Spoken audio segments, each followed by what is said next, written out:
Namaskar. Today's topic from the sacred book Agastiyar Vazhipaadu is about Agni Homam or the fire ritual. Who is Agni? Sage Agastya responds. Fire or Agni is one of the first creations of the Absolute. During creation, the Trinity were created to ensure that different works related to creation took place correctly. These were Brahma, Vishnu, and Parameshwara. The Absolute gave the work of creation, preservation, and destruction to these three.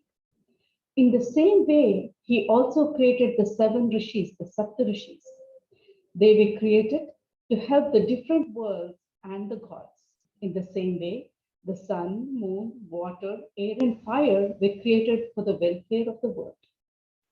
There are different attributes to fire. It has the power to burn all materials. It means it is a means of purification. It also gives light. Another attribute of Agni is removal of ignorance and giving of knowledge. It has the attribute of driving away the negative thoughts or energies through the heat it generates.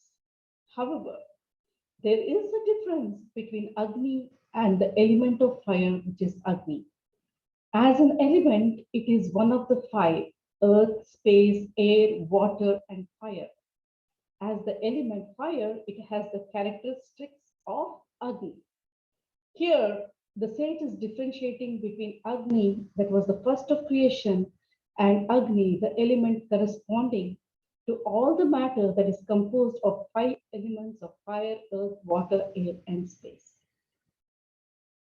The fire ritual is something that has been practiced since the time of the Vedas till now.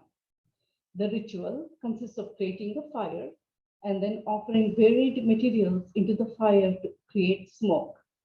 When performing the fire ritual or homam, it is important to remember the following.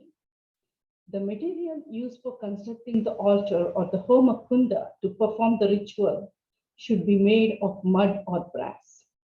What are the materials that can be used to create fire and in what quantity?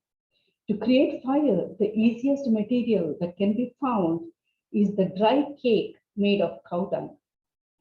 Along with it, you can use the bark and branches of some of the trees as stipulated in the Vedas. Ghee can be used to make the fire burn with more intensity. Honey can be mixed with it. Sacred words are chanted during the fire ritual or the homam. What type of chant is that? Who chants it? How do they chant it? All this is important. Finally, it is important to see where, what time, and how many days, and why this ritual is being performed. The power of the mantras that are being chanted mixes with the smoke being emitted and pervades the area around it. Purity comes naturally when there is fire. That is why fire is burnt in a new place, new home, or during a good event. This helps cleanse the area during that time. When they perform the ritual, they invite different gods and chant different mantras and praise different gods to appease them. The fire ritual has the power to carry the desires or prayers of those performing it to the gods. So we have seen that Sage Agastya is talking about fire and the smoke emitted from the fire ritual, cleansing the area, and also having the power to take the request or prayers to the gods that it is being offered. It is also fire that has the power to purify the various parts of the body and mind of those involved in the ritual. It can cure disease and safeguard the physical body.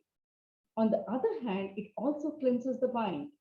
If the ritual is conducted at separate places frequently, it will cleanse nature as well. If this is performed with more intensity and with powerful chants, it has the power to cleanse the universe.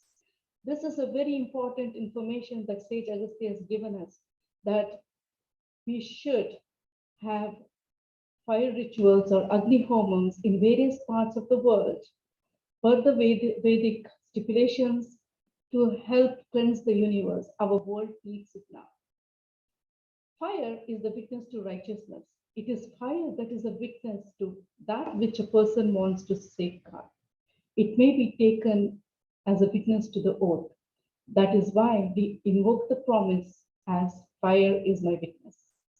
During the wedding ritual, the wedding couple take the oath of loyalty with fire as the witness. Fire has the power to bring them together. Fire is also needed to dispense of that which is no longer useful. We must invoke fire when there is something that does not help, is not useful, or is lifeless. Fire has the power to ensure that such a thing does not become a burden on the earth. It is fire that has this power. Fire has the power to give heat and light. It has the ability to get rid of cold and provide warmth. Light is that which dispels darkness. It is that which destroys ignorance and gives knowledge. By praying to fire that has all these attributes every day, everyone in the world will benefit from it. This is an extract from the chapter from the sacred book Agastya the Path, which is a translation of Agasthyar Vazhipaadu.